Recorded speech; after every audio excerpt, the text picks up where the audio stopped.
Voilà. Ok, bon carton à tout le monde. Jeudi 3 Iyar. Jeudi 3 Iyar. On continue les chiours sur Parashat Shavua. Le chiour aujourd'hui, il est les Lunishmat, Sarah Melkibat Emouna, une femme qui est décédée hier, je pense, la tante de notre ami Daniel Longner, donc Dieu qu'elle repose en paix. Je ne sais pas si elle était enterrée déjà ou pas. Qu'elle repose en paix, pas encore. On puisse la revoir, les Hashem, très bientôt avec mon cher Tzidkeinu. Parashat Tazria Metzora. Aujourd'hui, je voudrais parler de la première partie de la paracha. Au début de la semaine, on a parlé de la Metzora Tabatim, c'était Parashat Metzora, là c'est Parashat Tazria, c'est pas grave, En Mugdam ou Mouchar. Donc, on va parler de Mitzvah Mila, tel qu'il y a dans notre paracha, Rabotai.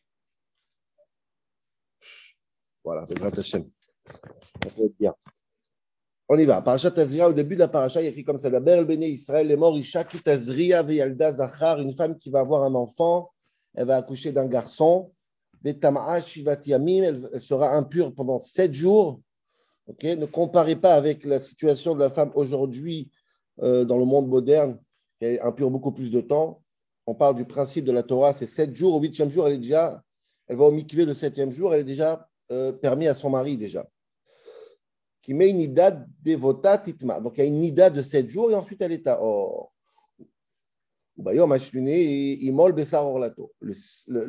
8e jour, on va faire la brit mila au gosse. Là, on apprend un brit mila du 8e jour, etc. Regardez les psukim, et après la femme, tout le reste des halachot de la femme, etc. Donc, on a mitzvah de brit mila qui est relié, bien sûr, avec le fait que la maman était tamée. Vous allez voir, c'est relié, c'est très fort la relation, c'est pas stam. Okay, la mère est tamée, la mère se purifie, et un jour après, l'enfant va faire le brit mila, c'est le 8e jour. Okay. Et je n'ai même pas besoin de dire pourquoi, mais tout le monde comprend que c'est évident que Brit Mila, c'est une des choses les plus importantes du judaïsme. Et moi, je vais expliquer pourquoi Atkedekar Brit Mila, elle a pris une place qui est incroyable. Juste vous lire 2 détails. Et parce que la deuxième partie du shiur sera la plus importante, évidemment, parce que je pense que c'est Nifla. Mais je veux dire avec vous juste un contexte, comme on l'avait dit un peu dans les Rishonim. 2 détails importants. C'est pour ça que je l'ai mis hier dans le premier message pour attirer l'appétit, parce que c'est un... Premier message, c'est Balatourim. Ce Balatourim, on reviendra à la fin du shiur, parce que je pense que c'est un char, c'est une porte vers le chidouche, vers le magnifique angle de vue qu'on verra sur la brite. Dit le Balatourim, Bayom Hashmini, Pasuk Ze, Yesh Botevot Veotiyot, Kmo Shebe Pasuk Vayichulu. C'est-à-dire, il y a dans ce mot, ou Bayom Hashmini, Imol Bessar Orlato, 5 mots dans ce pasuk. 23 lettres, si je ne me trompe pas, 5 mots et 23 lettres. Et dans le passouk de la création du monde, la fin de la création du monde, 5 mots, 23 lettres. Et regarde, quand on compte, il y a 22, 23, mais dans les gématriotes, ça passe. Il y a toujours un de plus, un de moins. Donc, le Balatour, il nous dit, c'est pas Stam. C'est pour ça que c'est Doché Shabbat, on verra tout de suite. Mais en tout cas, on voit que la brite, c'est la création du monde. C'est pas rien. À part que ça repousse Shabbat. La brite, c'est fondamental. Ça, c'est un détail avant de rentrer dans le fond. Et deuxième détail important, ce que j'ai dit, c'est Ibn Ezra. C'est comme une pépite parce que c'est intéressant. Dit le Ibn Ezra. Alors, ça, vous comprenez bien que la Brit Mila, ce n'est pas à 8 jours complets. Même nous, quand on fait une Brit Mila, par exemple, je dis rapidement sur Ibn Ezra, le bébé, il va naître dimanche. La Brit sera dimanche d'après. C'est toujours 7 jours et quelques heures. Les premières heures du 8e jour. Ça, c'est le Brit Mila. Dit le Ibn Ezra. C'est intéressant. Dit le Ibn Ezra, je vais lire ici. C'est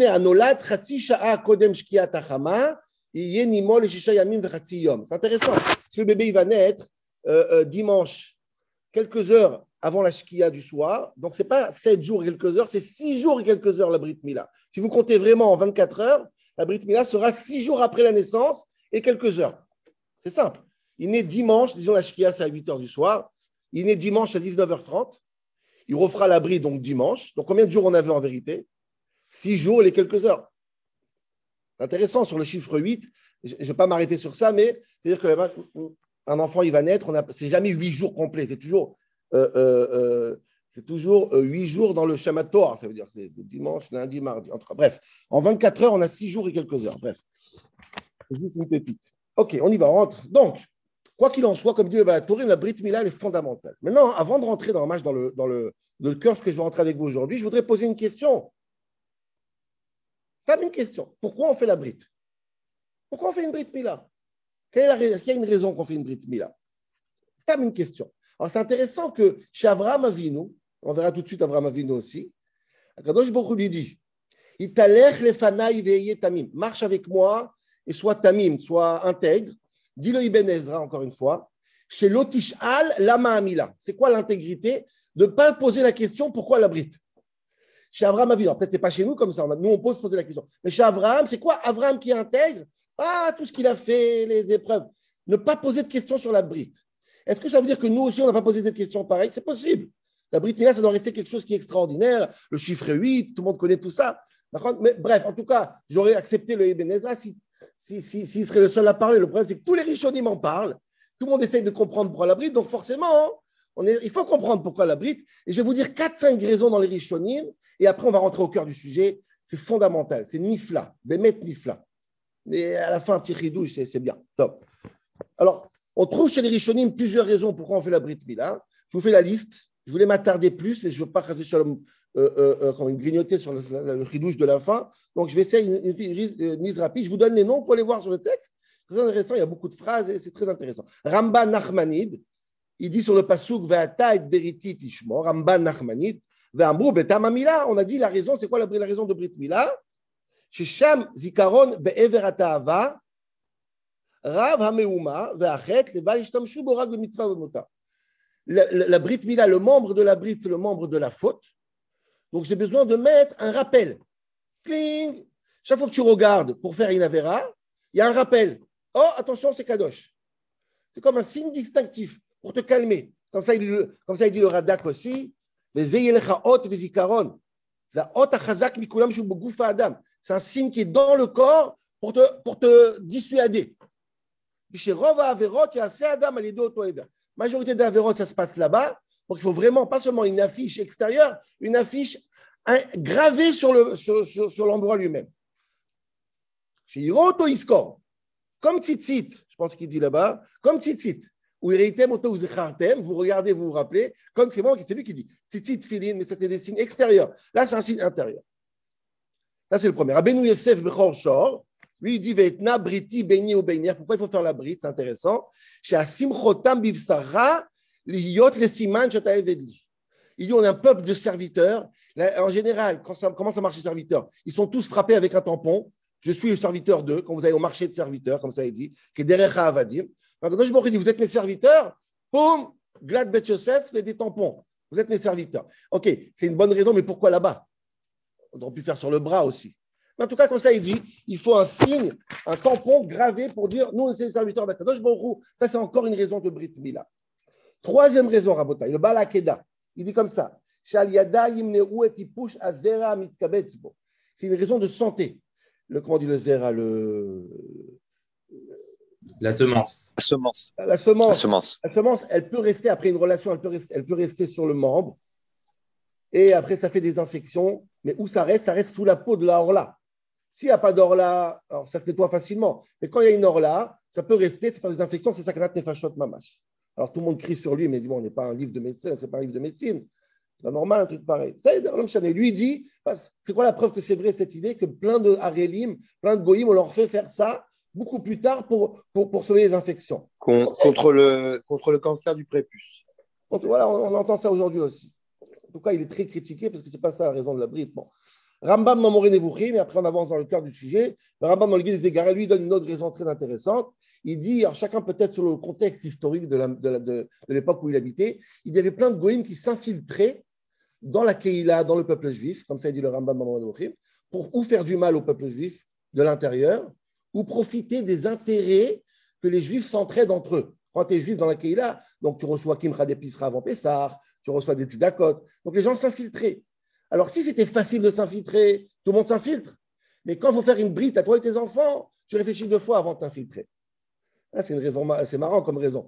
Comme ça, il dit, si tu fais ça un match, une brite à toi et tes enfants, il faut être shrem pour faire ça, pour vraiment. Shrem, il voulait faire chouva, toute la ville veut faire ça. Mais il faut vraiment vouloir.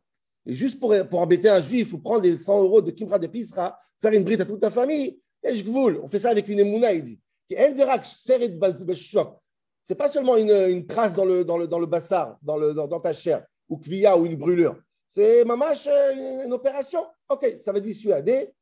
Et encore une raison qui est plus connue, celle du Rambam. Pardon, le Rambam, il dit quand on fait une brit mila, c'est pas scientifique. Il paraît que c'est pas scientifique. J'ai lu que c'est pas scientifique il y a quelques semaines. Quand tu fais la brit mila dans le membre, ça dilue le ta'ava de cette chose-là. C'est-à-dire que tu as moins envie et moins, les pulsions sont un peu maîtrisées. Bon, il y en a qui disent que c'est vraiment scientifique, il y en a qui disent que non. Comment ça s'appelle, la réguichoute, pas le sentiment, sans le sang là, la sensibilité. La sensibilité est beaucoup plus intense quand on ne fait pas la brite que quand on fait la brite. Comme ça, on dit, ça me chalait. Quoi qu'il arrive, ça c'est la raison du Rambam. Ok, ça y est. Donc vous avez 5 raisons, il y en a encore dans le Baal HaKedah, il y en a encore 7. Donc chacun qui veut voir, il veut voir plein de raisons. Je voulais juste donner ça pour avoir une image de manière générale. Retournons à la paracha. Donc, dit le Baal HaTurim, tu fais la brite, c'est important, c'est comme si tu as fini le monde. Et Yom HaShmini, Mol Besaor Lato. Maintenant, revenons dans la paracha et je vais essayer de rentrer avec vous dans quelques questions pour arriver ensuite à l'explication. Déjà, il faut savoir, juste avant de rentrer dans le fond, encore une fois, que l'histoire de la Brit Mila est dans notre paracha à nous, et ce n'est pas la première fois qu'on en parle. On en parle chez Avraham Avinu. D'ailleurs, chez Avraham Avinu, chez nous, c'est un pasouk ou deux. Chez Avraham, il y a plusieurs psukim avec qui doit faire la Brit. Le pasouk qui dit dans Bereshit Yudzaïn, Zot Berité Asher Tishmeru Beni ou Benchem, Ne Maltem et Bessa Orlatem, vous ferez qui Be'alcha Hot, les Brit, c'est un signe pour toi. Beni ou Ben Shmolat Yamim, à 8 jours, il faut faire la Brit Mila. Kol Zachar Dorotechem, toi, tes enfants. Ve'arel Zachar Asher Lo Yamut, quelqu'un qui ne fait pas la Brit. Il a carrette. Donc, tous les halachot de Brit Mila, ils semblent d'être, pas ici dans notre paracha, chez Avraham Avinu. Donc, ça veut dire, avant même Matan Torah, avant même le don de la Torah, on connaît la majorité des halachot de la Brit. Pourquoi on répète, demande l'Orachaim Akadosh, pourquoi on répète notre paracha encore une fois? Je donne ça en tant que contexte. On répète encore une fois, dit la Gemara, parce que notre paracha, nous, et c'est ça qui va être très important aujourd'hui, elle a un chidouche. On apprend une halacha. Plusieurs halachot. Mais l'halakha qu'on va s'arrêter, nous, c'est quoi? C'est ce qu'a dit le Baal HaTurim, que Mila docha Shabbat. Nous, notre paracha à nous, on répète pour dire une halakha. Que la Brit Mila, si elle tombe Shabbat, elle jette le Shabbat, elle repousse le Shabbat. Rappelez-vous le shiur qu'on a fait sur le Beth Amikdash, le Mishkan ne repousse pas Shabbat. Imaginez-vous la force de la Mila. La Mila repousse Shabbat, dehors. Si ça tombe pendant Shabbat, on repousse Shabbat. C'est pour ça qu'on a répété dans notre paracha. Derech Hagav, le Rambam dans Pirush Mishnayot, il dit il faut savoir un klal. Il y a plein de mitzvot dans Sefer Bereshit, comme Gidanaché, vous vous rappelez avec Yaakov, Gidanaché, Brit Mila, plein de mitzvot, que c'est très très bien que la Torah elle en parle, mais il faut savoir que si on les fait, c'est parce qu'on a reçu ça dans les 10 commandements. Bereshit, c'est bien, mais en fin de compte, ça serait que Bereshit, on n'aurait pas fait. Tout doit être fait comme ça, dans Pirush Mishnayot, c'est Kol Mashanu Marchikim, aussi Mayom, En Anu aussi, mais la mitzvah Kadosh Baruch Hu. On fait parce qu'on avait la mitzvah du bon Dieu. Aïdé Moshe Rabbeinu. En Anu Malim Ipte Shavram Avinu Mal. On ne fait pas la brite parce qu'Avraham il a fait. Kadosh Baruch Hu Tiva Otanu, Aïdé Moshe Rabbeinu. C'est Moshe qui nous a donné ça dans les 10 commandements. Comme Guy Danaché, Achar Isur Yaakov.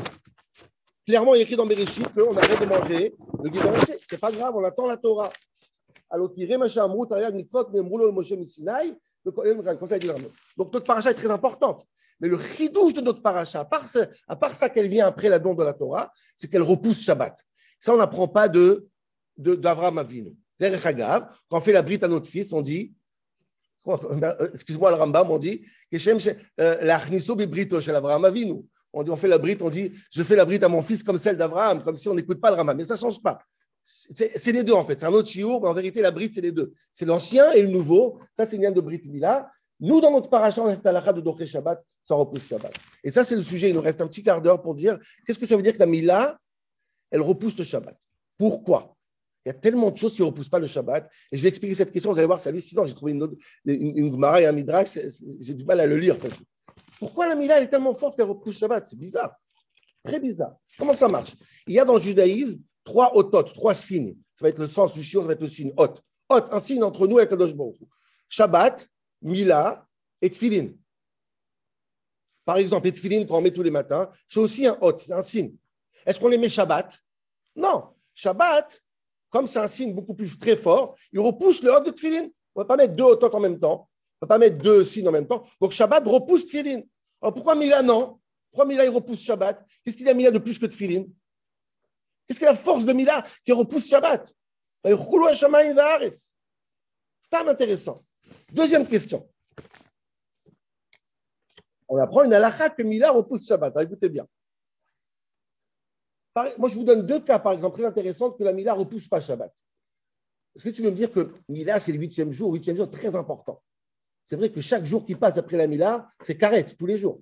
Donc, je peux penser effectivement que Mila, c'est quelque chose d'extraordinaire et ça ne reposera jamais Shabbat. Même Shabbat ne tient pas. Mais ce n'est pas vrai. Je vous donne deux cas halakhiques, par exemple, avant d'arriver aux vraies questions. Deux cas halakhiques, ça repousse facilement. Par exemple, si le bébé il est jaune, on ne fait pas la brit milah le 8e jour, alors on ne repousse pas Shabbat. Et pourtant, chaque jour, c'est carrette.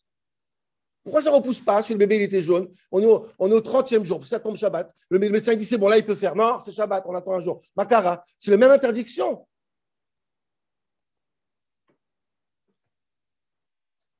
Ah, tu vas me dire non. Une autre halakha incroyable. Vous savez que le Chot Mila, on vient d'apprendre maintenant, ça s'est dit dans les lois d'impureté de la femme. Vous savez que la femme, si elle est marquée dans la Torah cette semaine, si elle est impure, elle va se purifier le 7e jour et après, le 8e jour, on fera la brite. Dit la Gemara, seulement si la femme était impure.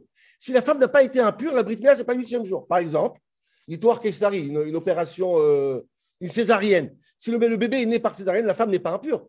Eh bien, il n'y a pas de brite Shabbat. Ça ne repousse pas Shabbat. Vous voyez que ce n'est pas si catégorique que ça. Alors pourquoi Bechol Zot, une Brit Mila normale repousse Shabbat? Ce n'est pas catégorique. Qu'est-ce qu'il y a dans cette Brit Mila? Tu vas me dire, mais oui, quand même, le 8e jour, quand c'est possible, le 8e jour. Alors écoutez bien une Gemara hallucinante dans Nida, incroyable. Dis la Gemara comme ça. Pourquoi ça dédramatise toute cette histoire. 8e jour, Mila, 8, chiffre 8. Dis la Gemara, vous savez pourquoi la Mila, c'est le 8e jour? Elle dit la Gemara dans le Nida. Daf la medal et famoudbet dans le Nida. Sha'alou talmida et Rabbi Shimon Bar Yochai. Les élèves de Rabbi Shimon Bar Yochai ont demandé à Rabbi Shimon pourquoi la Brit Mila, mipnema, amra Torah, Mila leshmona. Pourquoi la Brit c'est le 8e jour? Vous pensez, ça repousse Shabbat. Qu'est-ce qu'il y a le 8e jour? Amar lahem, il leur a dit, Shelo yokulam smechim, ve'aviv yemu atzuvim. Pour pas que tout le monde soit heureux et les parents tristes. Pourquoi? Dit Rashi, la mère, si on fait ça le 7e jour, Nagid, ou si on fait ça avant, la mère elle est impure, les parents ne peuvent pas avoir de relation, ils ne sont pas contents. On attend déjà qu'ils satisfassent leurs besoins, venez décontracter, soulagez-vous, et après on fait la brite le 8e jour.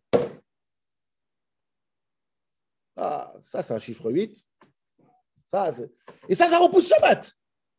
C'est ça qui t'embête. C'est-à-dire que s'il n'y aurait pas eu l'histoire des parents, on aurait fait ça 5 heures. Ce n'est pas important le 8e jour. La preuve, c'est l'humeur de parents. Ça repousse Shabbat. Mais ça n'a pas rasé. Comment comprendre cette. Ça, c'est une raison pour faire une brite à 8 jours. Incompréhensible. Vous allez voir que c'est hyper important. Quatrième question qu'on va essayer de répondre aujourd'hui aussi avec un petit ridouche. Ça, c'est vraiment la pépite de la fin. Pourquoi les femmes ne font pas de brite? Si le brite, c'est quoi? C'est un hôte entre Dieu et le peuple juif. Pourquoi les femmes, non? Alors vous allez me dire, mais il n'y a pas où? C'est pas vrai. Il faut un pasouk spécial. La Gemara apprend un pasouk. Kacher Tziva Oto, Dieu il a enseigné à Moshe, Oto Velo Ota, lui et pas elle. Il faut un pasouk. Il n'y aura pas une pasouk, on peut faire autre part. Et que la femme, potentiellement, on peut faire une brite. Pourquoi pas? Pourquoi pas? Alors ils font tous dans les boucles d'oreilles. La tête est des Chova, je pense. Ils font tous couler du sang ici. Mais à part ça, pourquoi il n'y a pas de brite? Et il y en a qui font, il y en a qui font la fin. Ok, encore deux questions rabotées, après j'arrive au but. Cinquième question du Baal Toldot Yitzhak Abitza Karo. Il dit, je comprends que la Torah doit répéter notre paracha pour dire que ça repousse Shabbat. Mais pourquoi c'est rentré dans les lois d'impureté de la femme? C'est quand même une brite Kodesh. Brit Mila Kadosh Vetaor. Michneso Ben Atouma. Qui a rentré l'histoire de Brit d'Afka dans l'impureté de la femme? Il y a une expression sur les Kohanim. Minatan Cohen de Bet Akvarot. Qui a mis le Cohen dans le cimetière? Et ça fait là-bas. C'est le compte. On peut faire la brite un peu plus tard. Une autre paracha. Paracha de Shmini, ça serait génial la semaine dernière. Oui, Shmini, ça serait super bien placé. Pourquoi Dafka ici? Et dernière question que je veux comprendre, parce que c'est important, pourquoi on donne le nom de l'enfant à 8 jours? Pourquoi pas à la sortie du ventre de la mère? Il sort de la mère, Et on n'entend pas. Pourquoi attendre 8 jours? Alors, on connaît le nom déjà, c'est une névoie. Pourquoi attendre la Brit Mila? Voilà. Donc, vous comprenez qu'on a pas mal de questions. Maintenant, hein, je vais essayer de voir avec vous, développer une idée sur la Brit chez Mishmor. Nifla, dit comme ça. Alors, c'est quoi l'idée de la Brit? J'ai essayé de trouver les mots. J'ai écrit, effacer pour s'en clair dans ma tête. Alors, c'est quoi l'idée de Brit? Dit le pasuk, Ot hi beini ou ben bene Israël. Ot, je l'ai dit tout à l'heure, Ot, c'est un signe. Et je vais voir avec vous 2 minutes, c'est quoi la signification d'un signe, Ot. Ot, dans la Torah, on voit beaucoup le mot Ot. Dieu, il fait des otot ou moftim. Ot, c'est un miracle, c'est un signe. Quand Dieu il fait un miracle, c'est des otot. Bon, on l'a vu Pessah, otot ou des moftim, etc. C'est quoi Ot? Alors, on explique comme ça. Ot, c'est Aleph, Vav, Taf. C'est un signe. C'est quoi un signe dans la Torah? Ot, c'est un ribour. C'est quoi un ribour? Un attache. Aleph d'un côté. C'est pas de la Kabbalah, hein, c'est le pshat, vous allez voir. Aleph d'un côté, Taf de l'autre côté. C'est-à-dire, je relie le Aleph au Taf, je relie une extrémité à une autre par ce qu'on appelle le Vav à ribour. Le Vav du milieu, c'est pour relier. Quand je te fais un signe, c'est que je t'appelle à moi. Chaque fois qu'il y a marqué le mot et dans la Torah, et, c'est aussi, c'est un rapport. Et, ve'et, ve'et, ve'et. Pas seulement moi, et toi aussi. Et, ot, c'est toujours un ribour. Aleph, taf, vav. Zéou. Qui est-ce qui fait ces otot? Akadosh Baruch Hu. Akadosh Baruch Hu, il est là-haut, là-haut, là-haut. Nous, on est en bas, en bas, en bas. Comment il nous fait un signe de relation entre nous? Il nous fait un hot. Allô, je suis là. Il fait un miracle. Ça s'appelle un hot.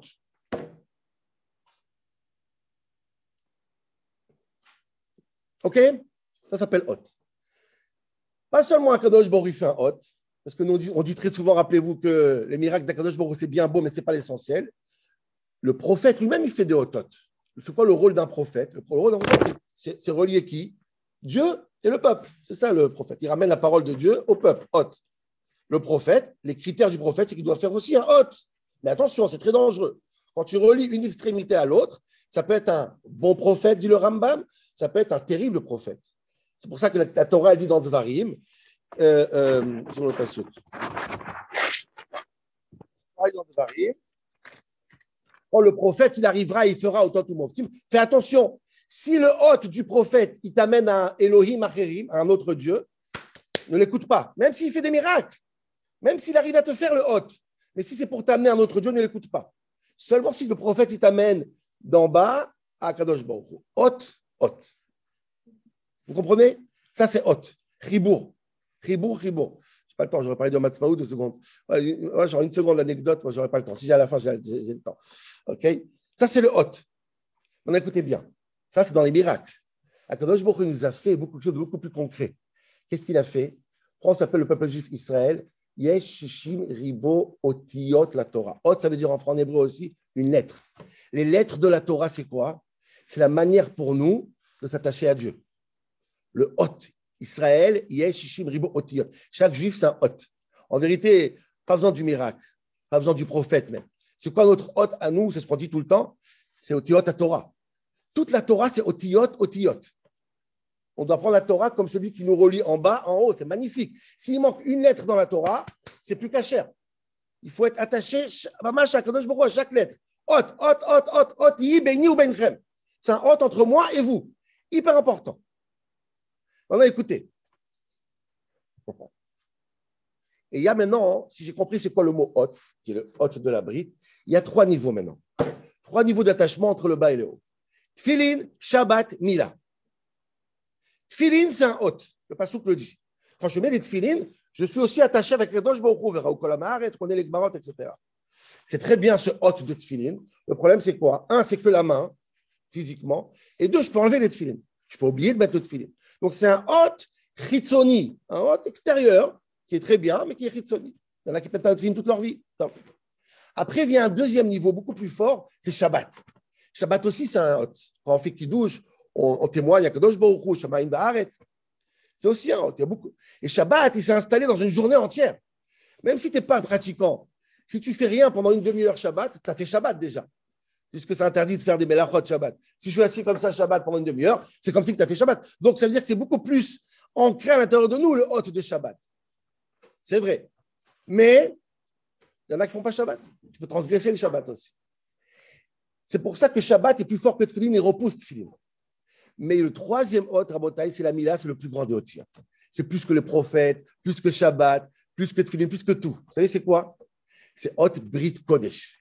C'est quoi? Je prends ce hot et je l'inscris dans ma Brit. Ça veut dire dans l'endroit le plus bas, entre guillemets, du corps. Là-bas, j'inscris ma relation avec Kadosh pour l'éternité. Que je fasse quoi que je fasse, le hot, il est là-bas à l'intérieur. Imaginez-vous la force de ce hot. Ça veut dire le hot du Sefer Torah, il se trouve là-bas. Ça veut dire que c'est où Ashrat Ashrina, où Akadosh Baruch Hu, il s'installe dans le corps humain, là-bas. Midat HaYesod. C'est le hot le plus incroyable du monde. Écoutez juste, je vais prendre 2 minutes de plus. Le Rav Kook, j'ai vu hier, le Rav Kook qui dit une Gemara incroyable. Vous allez comprendre ce que je veux dire. La Gemara dit sur Rabbi Yehuda Anassi, la force de Rabbi Yehuda Anassi, c'est quoi sa Kedusha? C'est qu'il n'a jamais vu sa brite, toute sa vie. Tout le monde pense que quoi? Parce que la brite, c'est un endroit pas de sniout. Donc la force de Rabbi Yehuda Anassi, c'est qu'il n'a jamais baissé la main plus bas que son corps, il n'a jamais vu cet endroit. Dit Rav Kook, pas du tout. Voilà, ce sera pour Yom Ha'atzmaut, on parle de Rav Kook. Pas du tout. Vous savez pourquoi Rabbi Yehuda Anassi n'a jamais vu? Parce qu'on n'a pas le droit de regarder sur Dieu. Kilo Irani Adam Vachai, celui qui voit Dieu, il meurt. Et comme Dieu est là-bas, il n'a pas regardé. On ne regarde pas la Shrina en face. Vous vous rendez compte, c'est quoi ce hot? Vous comprenez pourquoi c'est Doré Shabbat? C'est beaucoup plus fort que Shabbat. Mamash hot jusqu'à l'endroit le plus important du corps, le plus bas du corps, et c'est inscrit que pratiquant par pratiquant, l'homme est chané. C'est un témoignage exceptionnel. Et c'est pour ça qu'on donne le nom à la Brit Mila. Qu'est-ce qui se passe à la Brit? Dieu Admor Azaken. Quand est-ce que la nefesh, quand est-ce que l'âme s'installe vraiment dans le corps? Quand est-ce que Dieu s'installe dans le corps? Ça se fait dans la Brit Mila. Et maintenant, comme le prophète, Rabot, écoutez bien, le prophète aussi fait un hot. Mais ça peut être un hot Hashem Ishmor, le Shabtai Tzvi. Donc, c'est pour ça que je donne un nom. Qu'est-ce que je dis? La relation, le hot qu'il y a, donc je fais la Brit Mila, il est vers le vrai Dieu, pas par le faux Dieu. Je donne un nom, je donne la signification de ce hot.